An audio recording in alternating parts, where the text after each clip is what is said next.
OK， 大尺寸摺疊手機嘅終極比拼嘅，我哋有 OPPO Find X5、Samsung 嘅 Galaxy Z Fold 7、Vivo 嘅 X Fold 5同埋 Honor Magic V5。各自啦，其實都係已經做到同一部傳統嘅直立手機嘅體積，特別喺厚度同埋重量啦。我哋係已經去到最薄嘅 Honor Magic V5，白色嘅版本摺埋一齊係 8.8mm， 打開係 4.1mm， 金色或者係其他顏色亦都係 9mm 摺埋一齊，同埋 4.2mm 嘅厚度啦。單邊嘅時間分別係217g 同埋222g嘅重量 ，Vivo X Fold 5摺埋一齊嘅時間 9.2mm， 而打開嘅時間亦都係 4.3mm。黑色嘅版本係217g 一樣嘅，而其餘嘅版本係226g。而 Samsung 嘅 Z Fold 7同埋 OPPO Find X5亦都係合埋一齊嘅時間 8.9mm， 而單邊打開係 4.2mm。重量咧反而係 Z Fold 7做到215g， 就四部入面最輕嘅，而 Find X5就係229g。而厚度同埋重量咁我自己會認為唔係佢哋絕對嘅決定性因素啦，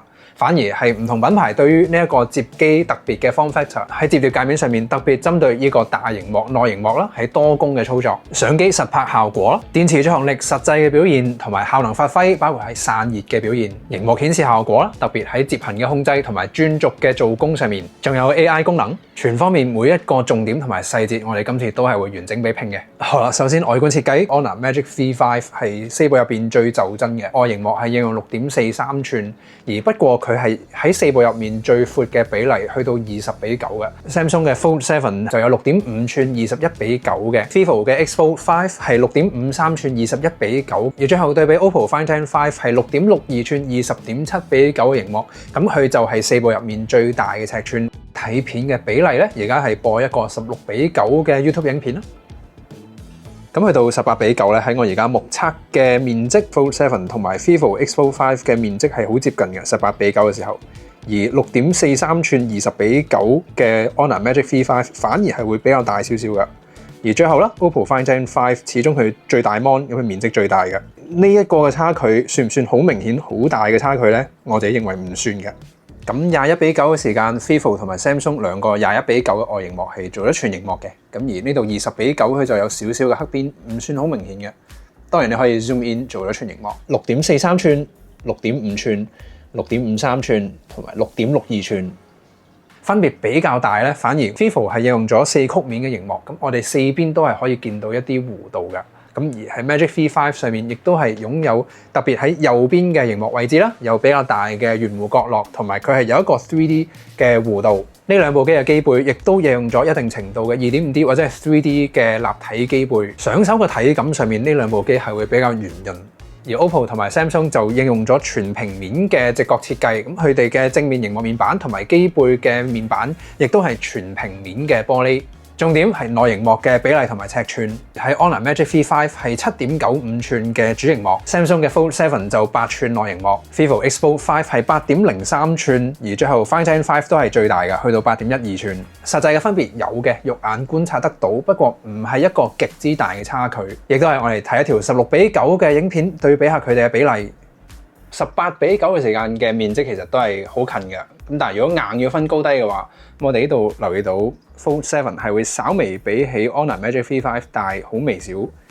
而 Vivo 又會好微小咁比起 Samsung 大一啲嘅，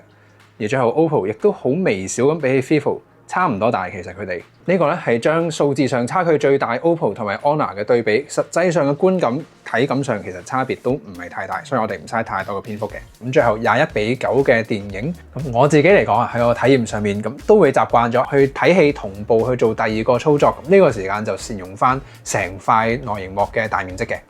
而講到佢哋嘅機背喺 Vivo、OPPO 同埋 Honor 亦都係應用咗一個中置比較大面積圓形嘅相機模組啦，而突出嘅幅度 OPPO 反而會係三部入面最薄嘅，而 Vivo 係中間嘅程度，而 Honor 嘅相機模組係最大嘅體積，會唔會反映咗喺實際嘅遠焦能力上面咧？呢個我哋一陣間會完整咁仔細比較。咁反而係 Samsung 嘅設計就完全另外一個概念，咁佢喺打直擺嘅時間，咁佢係有一定呢個晃動嘅程度噶，但係亦都有發現係操作嘅時間。咁佢打橫擺嘅時間咧，反而就唯一 Fold 7係打橫嘅時間，佢可以有呢個操作就唔會搖。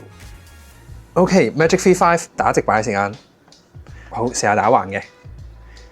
OPPO Find X5 打開嘅時間、打橫嘅時間，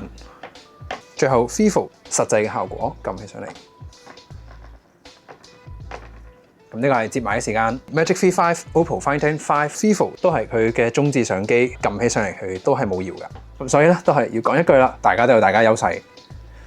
仲有佢哋熒幕顯示實際嘅光亮度同埋顏色嘅表現嘅。咁今次我哋比較呢4部機，全部都係有支援到內熒幕同埋外熒幕120Hz 嘅高刷新率，亦都有應用 LTPO 嘅 OLED 或者 AMOLED 嘅熒幕。而最高光亮度上面 ，Samsung 嘅 Fold 7喺內熒幕同埋外熒幕都係一致嘅2600 nits。呢個係 HDR 嘅內容播放嘅。咁喺日常操作，特別喺戶外大太陽直射之下去影相，我哋比較覺眼咧，反而係全熒幕恆常嘅最高光亮度。咁呢個係 Fold 7冇問題嘅，大太陽睇到內容。Magic V5 係可以去到內熒幕同埋外熒幕均一嘅5000 nits 嘅峰值亮度啦，都係啦，全熒幕嘅恆常最高光亮度喺戶外大太陽直射嘅時候再去影相睇 Viewfinder 咁冇咩問題嘅。咁而家嘅摺機其實內熒幕已經好光嘅。Vivo X Fold 5咁佢嘅外熒幕最高係去到5500 nits 嘅，內熒幕就4500 nits。咁都係全熒幕嘅恆常峰值亮度咧，喺影相睇 Viewfinder 太陽直接照射嘅時間，反而係覺得佢光嘅，咁好輕鬆睇得。而 OPPO Find X5 外熒幕係2100 nits， 而內熒幕係2450 nits， 去到超過2000 nits 呢啲嘅數字。4部機喺大太陽之下嘅應用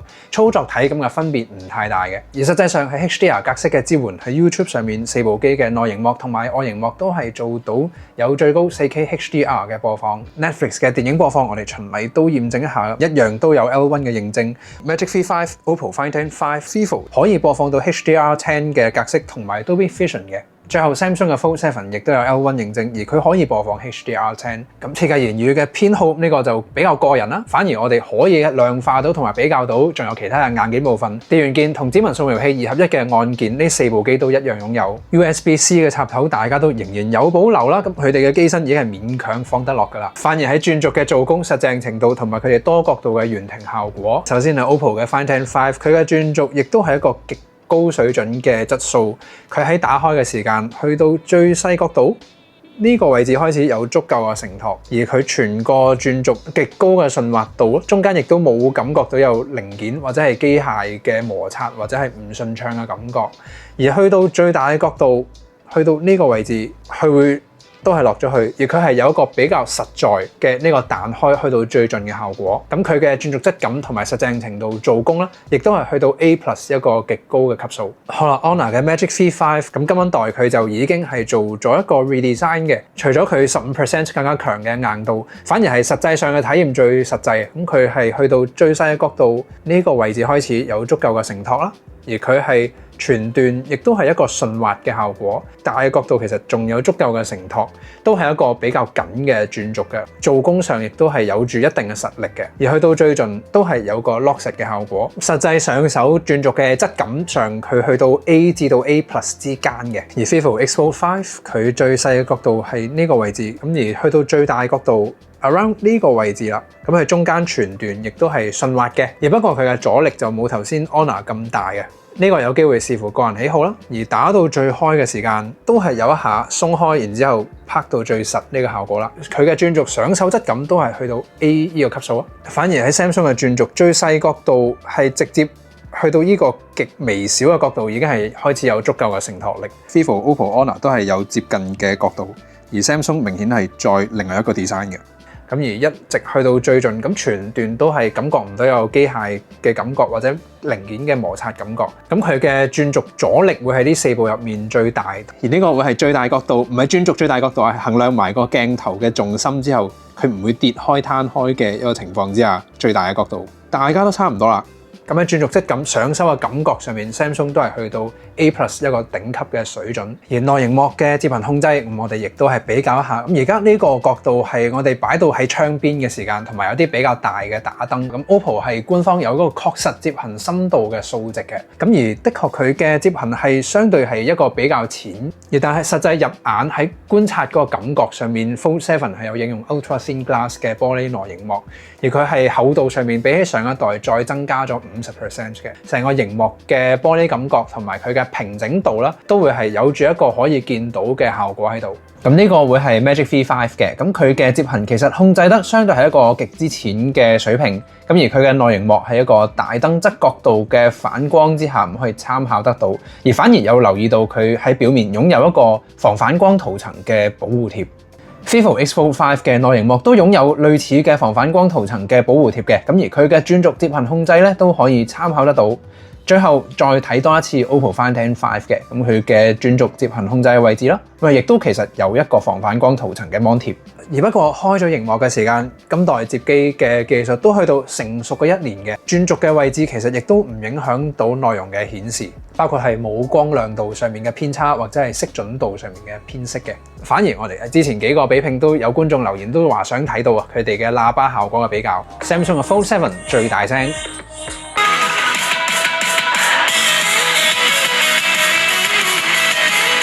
Honor Magic V5、OPPO Find N5、Vivo X Fold 5。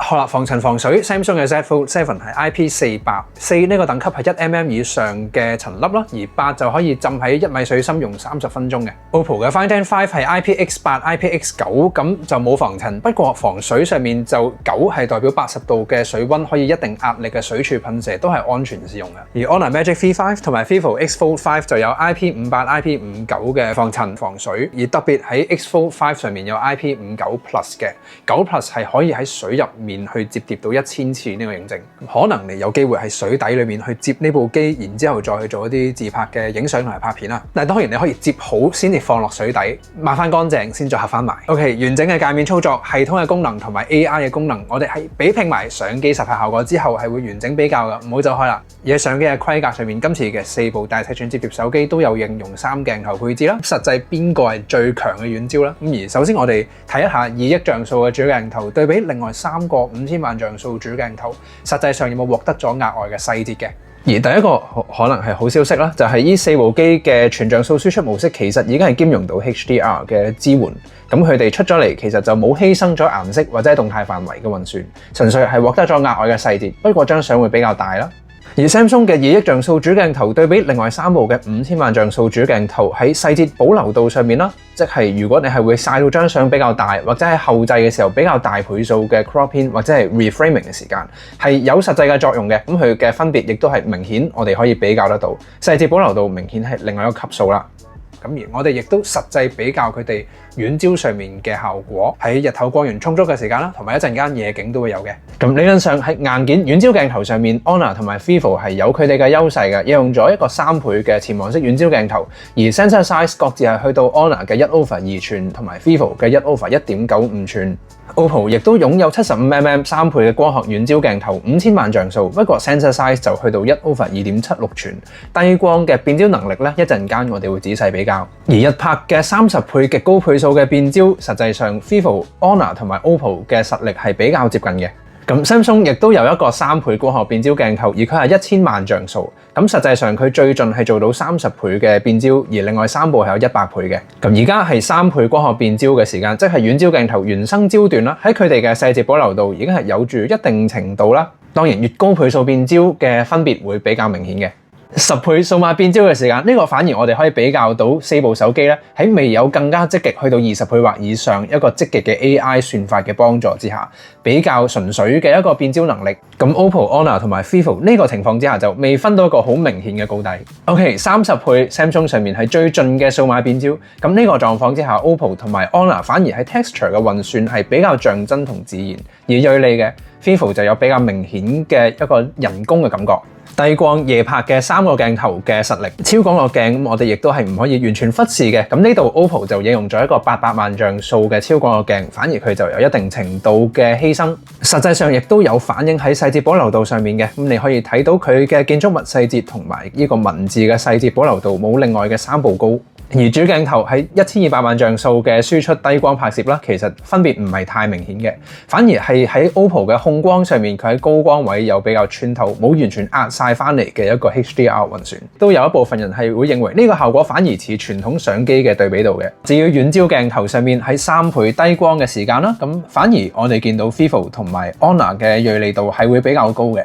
而 OPPO 同埋 Samsung 嘅保留度、細節保留度係比較接近嘅水平，所以喺呢個測試我哋可以落定論係喺低光拍攝嘅時間，反而 sensor size 同埋光圈嘅大細越高嘅進光量咧，反而會係獲得咗一個更加銳利嘅相嘅。而喺20倍啦，亦都有一個比較積極嘅 AI 運算介入嘅時間，反而 OPPO、Vivo 同埋 Honor 就會比較接近嘅。咁所以我哋喺相機部分做一個總結啦。咁喺超廣角鏡上面 ，OPPO 就有住一定程度嘅取捨啦。咁係 Samsung、Vivo 同埋 Honor 就會有一個接近嘅細節保留度同銳利度嘅。而主鏡頭嘅實力，咁 Samsung 嘅2億像素主鏡頭都係有住的確係帶到俾我哋更加多嘅細節保留度。而去到低光拍攝嘅時間 ，Vivo 同埋 Honor 嘅大 sensor 遠焦鏡頭就會反映到喺呢個低光嘅終極嘅長焦能力上面啦。好啦，人像模式喺 Honor 就繼續有同 Harcourt Studio 嘅合作，而亦都加入咗菲林模擬效果。Harcourt Vibrant 係一個影人像嘅時候嘅鮮豔感覺或者通透嘅感覺，生動一啲。Harcourt Color 會係模仿翻一個復古嘅相機，比較濃郁啦，或者係復古嘅味道嘅。呢個有黑白嘅效果。而 Film Simulation 今次係新加咗同我哋上次啦喺 Honor 400 Pro 上面一樣嘅幾個菲林模擬效果嘅。咁實際上亦都係影人或者係影景都係可以嘅，咁可以模仿到一啲似翻相機嗰種嘅對比度啦。Find N5 上面就有 OPPO 同 Hasselblad 嘅合作，一樣都有喺呢度。色調菲林模擬，再加上柔光柔焦嘅效果，同埋美顏效果100度嘅調校啦。咁呢度係全套擁有嘅。而 Vivo 嘅人像模式，咁佢呢度有加咗3個菲林模擬效果，仲有一個 CCD 嘅，佢配合埋閃燈去應用，就模仿到過往一啲數碼相機 CCD 嗰種效果。亦都喺光班人像裏面係有齊全套 Vivo 同蔡司合作嘅經典鏡頭。咁呢度我哋為呢條片嘅完整性我哋亦都精簡，可以睇到 Biota 就係一個旋焦嘅效果，亦都有 B-Speed 係三角形嘅光班，而喺 Sonnar 就比較柔和嘅，而亦都係圓形嘅光班。Planner 係一個橢圓形嘅光班，而 Distagon 係六角形嘅光班。Cine Flare 就可以配合一啲唔同嘅燈光場景啦，佢會再模仿咗一啲鏡片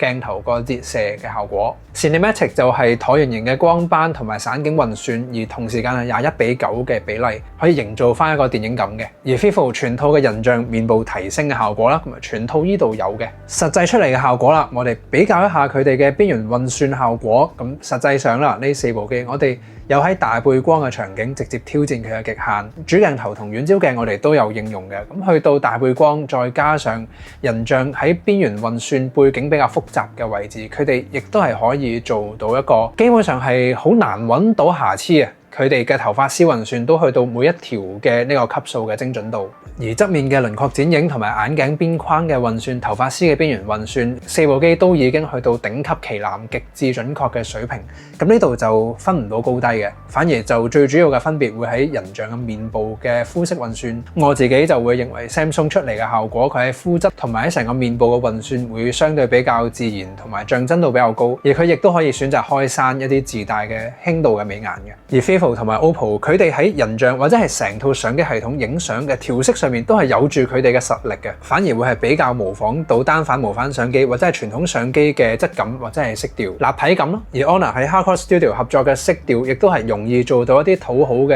人像嘅運算，而佢菲林模擬嘅效果係比較多嘅選擇，咁佢嘅可伴度其實係高嘅。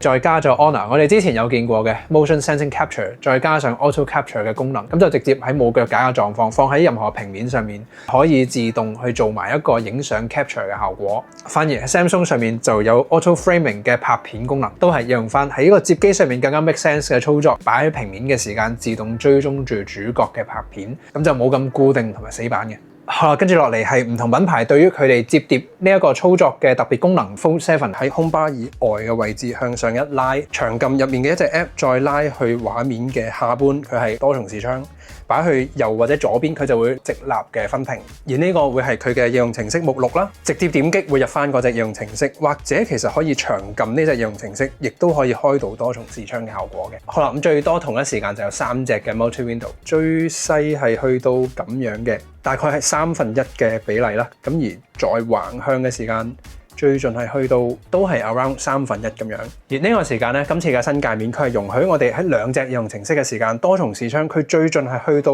9:1咁樣嘅操作。咁呢一隻應用程式喺側邊，你再撳落去，佢就會變成主導咗嘅效果。再撳翻縮細咗呢一隻，佢又會變翻另外一隻係主導嘅畫面嘅。咁而我哋亦都係試下佢同一時間最多可以開到幾多隻應用程式，長撳任何嘅一隻 app 拉到螢幕中間一個浮動視窗嘅。而家係第4隻嘅應用程式，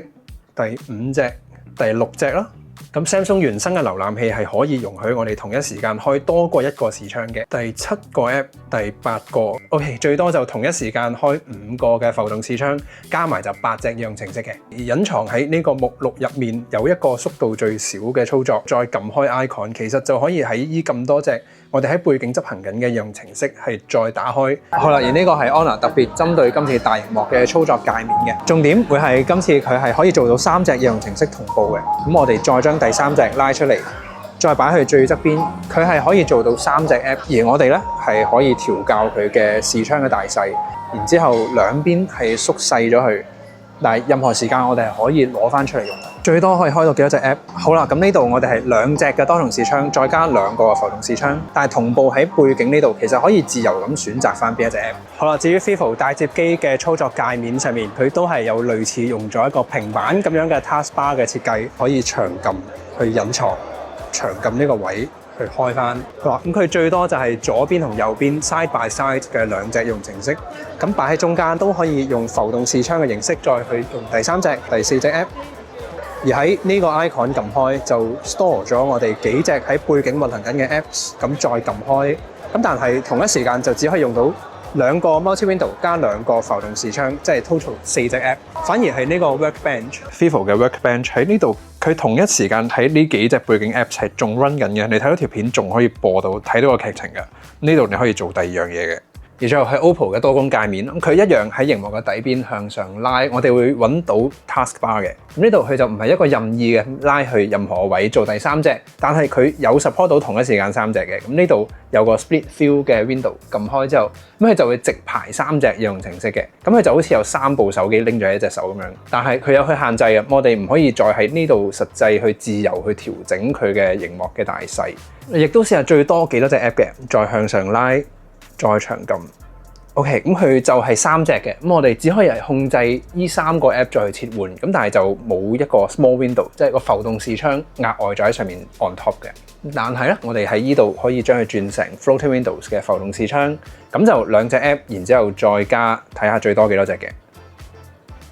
好嘅，咁佢最多就係2+1嘅，咁但係咧，我哋可以將佢縮到最細，咁佢就會其實將所有呢啲嘅 app 擺喺呢度，咁一撳佢就會再切換翻彈翻嗰一隻。咁整體 Samsung 嘅多重視窗同埋浮動視窗嘅操作係會比較着重到同一時間係可以執行到最多隻嘅應用程式，而喺 OPPO、Vivo 同埋 Honor 嘅界面都會係比較着重好似同一時間有多過一部手機嘅操作嘅，會保留到一個比較大嘅畫面。而特別咧，我哋喺 Fold 7佢係一個 for Galaxy 嘅 Snapdragon 8 Elite， 佢頻率係會有再少少嘅超頻去到 4.47 嘅，對比呢邊4.32 GHz。反而喺 OPPO 嘅 Find X5 就有應用7核心嘅 Snapdragon 8 Elite 處理器啦，而 Vivo X Fold 5就應用 Snapdragon 8 Gen 3嘅。但係實際上嘅打機表現，其實 X Fold 5喺最高嘅畫質玩 Genshin Impact， 同樣都係可以用到60 FPS， 全部嘅設定校到最高㗎。咁所以即使你係會重度打機，其實 Vivo X Fold 5佢仍然係可以 handle 得到。咁 Snapdragon 8 Gen 3已經係一個絕對唔弱嘅處理器啦。而喺數字嘅跑分測試數據上面，我哋首先係 CPU 上面就有 Geekbench 6。Samsung 嘅 Fold 7同埋 Magic V5 就係 Snapdragon 8 Elite 嘅水準啦，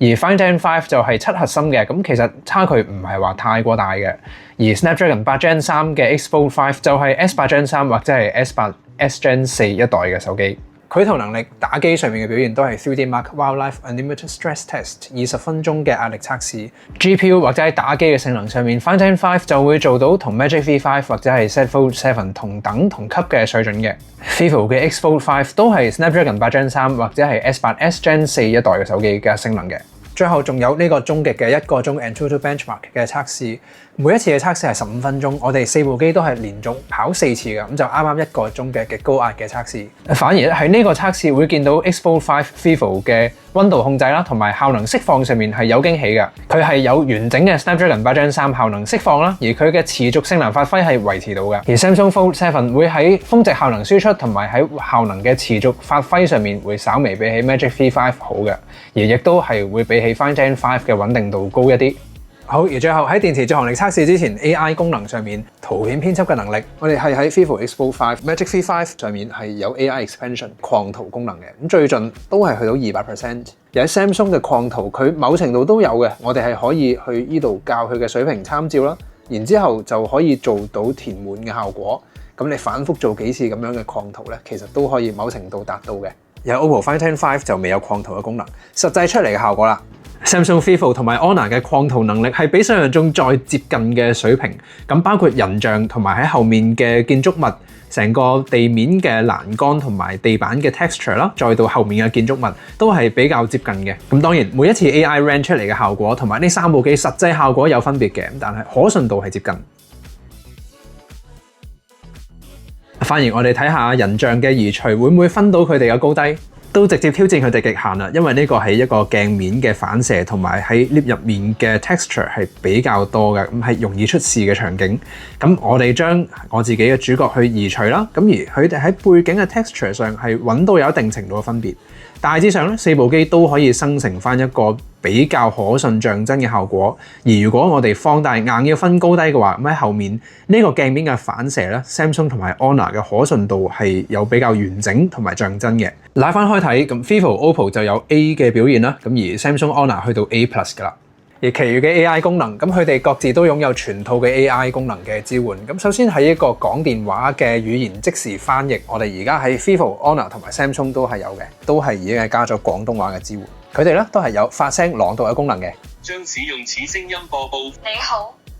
你好。反而係 Samsung 呢度容許我哋再去調整個語音速度嘅，咁可以最快。你翻譯通話時聽起來就像這樣。你翻譯通話時聽起來就像這樣。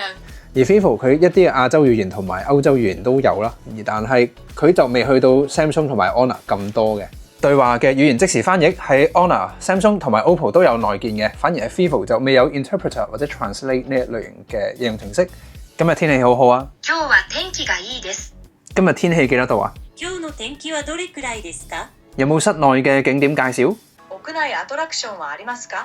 咁今次我哋比對4部啦，全部都係有支援到錄音變文字嘅 transcript 功能，而佢哋亦都係有支援到廣東話嘅。電話錄音之後，將嗰個錄音變成文字，然之後再將個文本去整合摘要，即係做一個電話嘅整合摘要內容。咁係4部機而家都有嘅，反而係 Honor 嘅 AI Minute 係可以做到一個唔同格式嘅內容整合摘要嘅呈現。而關於文件或者係文本嘅整合摘要，咁喺 Samsung 反而就做到包括埋 PDF 或者係網上任何嘅文本啦嘅一個整合摘要，同時間係做翻譯嘅。你可以將一個 PDF 檔翻譯咗一個外語啦，翻譯咗我哋語言，再將佢整合摘要都得嘅。而短文章嘅整合摘要同埋文章嘅生成啦，亦都係4部機係擁有噶啦。呢個相對於而家嘅 standard 係基本嘅。而 Google 嘅 Gemini 亦都喺呢4部香港或者係國際版嘅大體寸摺機上面係全套擁有嘅，咁都係香港嘅用 VPN 嘅狀況之下。咁呢度我哋唔用太長嘅篇幅再去重複。咁最後仲有呢個係 Circle to Search 嘅，咁佢就長撳 Homebar 主頁鍵嘅位置啦，咁佢係可以連到相機一齊使用，而係有中文繁體嘅支援，咁可以做到即時嘅翻譯。而最後實際嘅電池續航力，咁我哋個別係有針對內螢幕呢個大尺寸嘅主螢幕同埋外螢幕嘅應用都做咗2次嘅測試。我哋都係用翻一半嘅螢幕光亮度睇1個鐘嘅 YouTube 片，睇1個鐘嘅 Facebook 同埋 IG 嘅 social media 啦，而最後係玩1個鐘嘅 League of Legends Wild Rift。而實際嘅硬件上面 ，Samsung 嘅 Fold 7係擁有4400 mAh 嘅電池 ，OPPO 嘅 Find N5 係有5600 mAh，Honor 嘅 Magic V5 係喺呢個薄嘅機身上面放到5820 mAh 嘅電池嘅。而最後 Vivo 佢喺稍微厚咗0.幾 mm 嘅機身，但係就去到6000 mAh 嘅電池。實際出嚟嘅效果啦，咁 Magic V5 有大電，再加上3nm 嘅 S8 Elite 處理器，用外螢幕細螢幕咧係咁多部機嘅續航力最長嘅。而7核心 S8 Elite 3nm 處理器，而電池係稍微小細一啲嘅 Find N5 亦都係一樣。而最大電但係 4nm S8 Gen 3處理器嘅 Vivo Expo 5反而就稍微其實好接近啦，微做到最長續航力嘅大摺機嘅。而 Galaxy Z Fold 7就同可能大家預期一樣，咁佢係呢4部機入面排第4嘅，咁但係佢哋嘅差別咧就比我想象中細。系統 UI 嘅調整啦，或者係熒幕嘅耗電量嘅，因為根據網上面揾到嘅資料 ，OPPO 嘅 Find X5 內熒幕大熒幕啦，亦都係用咗 Samsung 嘅摺疊熒幕嘅。而我哋可以睇到 Find X5 反而咧會係咁多部機打開大熒幕內熒幕嘅時間嘅續航力最長嘅大摺機嘅。加上系統上嘅電控啦，都應該幫補咗唔少嘅。插電速度上面亦都喺 Honor 上面做到66W 嘅快速有線插電，無線插電都係去到50W嘅。X Fold 5就喺大電同埋插電速度上到80W 嘅快速有線，40W 嘅快速無線。OPPO 嘅 Find X5 都係上到80W 快速插電同埋50W 嘅快速無線插電，而 Samsung 維持喺25W 嘅有線插電同埋15W 嘅無線插電。最後總結嘅 Honor 嘅 Magic V5 同埋 Vivo 嘅 X Fold 5就喺相機嘅硬件，特別喺遠焦鏡頭嘅大尺寸 sensor、主鏡頭同埋超廣角鏡嘅硬件嘅平衡度、完整度上面做咗最少嘅犧牲。電池容量亦都係去到直立手機甚至係超出直立手機嘅水準嘅。實際嘅體驗上面，呢4部機嘅轉軸嘅做工，亦都冇一部係會感覺到佢係唔實淨嘅。咁假設你嘅喜好會係 Samsung 呢一套嘅操作界面，佢嘅 AI 功能同埋佢嘅多工多重視窗嘅操作界面，亦都係俾佢嘅轉軸做工同埋摺痕控制啦、熒幕平整度嘅控制上面吸引咗，佢自然可以係你嘅選擇嘅。而攝影同埋大電會係你嘅首選，咁 Vivo 同埋 Honor 呢2部亦都係可以係你嘅選擇。如果硬要分高低嘅話 ，Honor 就喺Honor 呢個品牌自家嘅 AI 功能上面有住佢嘅優勢啦，處理器上面上咗頂級嘅 S8 Elite， 而 Vivo 嘅人像模式同蔡司合作研發嘅鏡頭同埋一啲濾鏡嘅效果，佢亦都係有佢嘅優勢。而 OPPO 嘅 Find X5 佢係有全平面嘅熒幕，熒幕尺寸內熒幕、外熒幕亦都係最大嘅比例。相機突出嘅幅度啦，會喺 Vivo、OPPO 同埋 Honor 呢3部入面最細。轉軸嘅做工順滑度同埋呢個精緻嘅感覺，摺痕控制上面佢亦都係有佢嘅優勢。而最後仲有當然就係成個機身嘅設計輪廓、設計語言、系統界面嘅設計同埋觀感，當然仲有品牌效應嘅，咁呢個就視乎個人嘅喜好啦。價錢咧，亦都可能係你考慮嘅因素之一嘅。